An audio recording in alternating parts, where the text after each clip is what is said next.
हाँ, आज हम ग्लूकोमा वीक हमारा 10 से लेकर के 17 तक है, उसको हम सेलिब्रेट कर रहे हैं।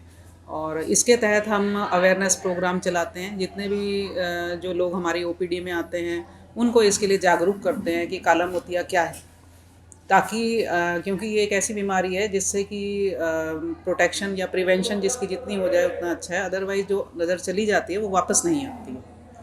तो इसलिए ये अवेयरनेस वीक हम चला रहे हैं। तो किस प्रकार की बीमारी आ रही है अभी आपने चेक किया हुआ? ग्लूकोमा जो है इसको आम भाषा में काला मोतिया भी बोलते हैं।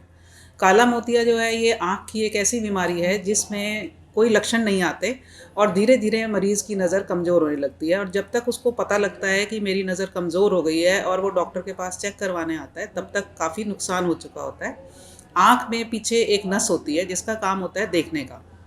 तो जैसे एक गुब्बारा है, पानी भरा हुआ है, उसमें पानी भरता रहेगा, प्रेशर ज़्यादा हो जाएगा तो पीछे की जो नस है वो सूखने लग जाती है। ऐसे ही हमारी आँख है, इसमें एक तरल पदार्थ होता है जो आँख में घूमता रहता है, आगे आता है फिर पीछे चला जाता है और फिर सर्कुलेशन में जाके निकल जाता है।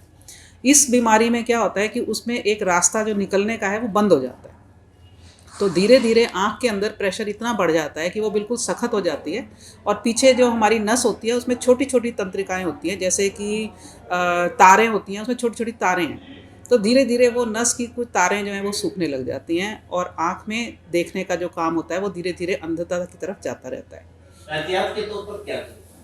एहतियात के लिए तो इसमें एक तो ये है कि जैसे 40 साल की उम्र के बाद ये बीमारी ज़्यादा होती है, तो हम यही एडवाइस करते हैं लोगों को कि जिनकी उम्र 40 साल से ज़्यादा हो चुकी है वो ज़रूर एक बार अपना प्रेशर चेक करवाएं, अपनी पीछे का आँख का पर्दा जो है रेटिना जिसे हम कहते हैं उसको चेक करवाएं। कई लोगों में ये जो है ये फैमिली में रन करती है, यानी वंशानुगत होती हैं।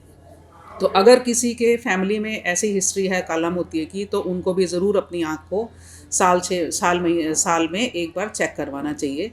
जिनको हाई मायोपिया है, जिसे हम कहते हैं चश्मे का नंबर बहुत ज़्यादा है, उनको इसका रिस्क रहता है। या जिनको ब्लड प्रेशर ज़्यादा रहता है, जिनको शुगर की प्रॉब्लम रहती है। कई बार क्या होता है, कई बीमारियां ऐसी हैं जैसे कि अस्थमा है, जैसे हम दमा भी कहते हैं, उसमें या और कोई स्किन की प्रॉब्लम है उसमें कई बार लोग स्टेरॉयड बहुत लंबे टाइम तक लेते हैं। तो जो लोग लंबे टाइम तक स्टेरॉयड लेते हैं उनमें भी ये बीमारी होने का खतरा रहता है। तो ऐसे लोगों को अपनी आँख ज़रूर चेक करानी चाहिए। कभी आँख में चोट लग गई हो तो ज़रूर चेक कराएं डॉक्टर के पास, घर पे ना बैठे रहें। अब काला मोतिया में जैसे इसके लक्षण जो हैं, जैसे मैंने बताया कि काला मोतिया के जो लक्षण होते हैं वो आँख में वो मरीज़ को पता नहीं लगते। तो काला मोतिया दो प्रकार का होता है, जैसे हम कहते हैं क्लोज एंगल ग्लूकोमा और ओपन एंगल। क्लोज एंगल का मतलब ये है कि जो कोण है जहाँ से कि जो पानी है वो निकलता है वो कोण बंद हो जाता है। उस केस में तो मरीज़ को कुछ लक्षण आते हैं, जैसे कि उसको एकदम से आँख में लाली हो जाएगी, दिखना कम हो जाएगा, बहुत तेज़ सर में दर्द होगी, आँख में दर्द होगी, तो मरीज़ तुरंत आ जाता है। परंतु जो सबसे ज़्यादा कॉमन है वो है ओपन एंगल ग्लूकोमा, जिसमें कि कोण आँख का खुला रहता है। उसमें मरीज़ के कोई लक्षण नहीं आते हैं, मरीज़ को कुछ पता ही नहीं लगता है। हाँ, कभी कभी ये हो सकता है कि उसको थोड़ा बहुत सर में दर्द हो तो वो सोचता है कि ये नॉर्मल दर्द है, या लाइट के आसपास रंग बिरंगे घेरे दिख सकते हैं। तो अगर ऐसा लगता है तो मरीज़ को तुरंत आकर के दिखाना चाहिए। इसकी तरीका ये है, इसमें आकर के डॉक्टर के पास आएंगे तो डॉक्टर आपकी आँख की जांच करेगा, पर्दा देखेगा। उसके अलावा ओसीटी का एक टेस्ट होता है, एक पेरीमेट्री टेस्ट है। तो बहुत सारे टेस्ट हैं जिससे कि हम ये देख सकते हैं कि मरीज़ की जो ऑप्टिक डिस्क है या जो नस है वो कितनी ठीक है। और ठीक है जी। डॉक्टर साहब, इलाज क्या है अगर किसी को हो जाए तो?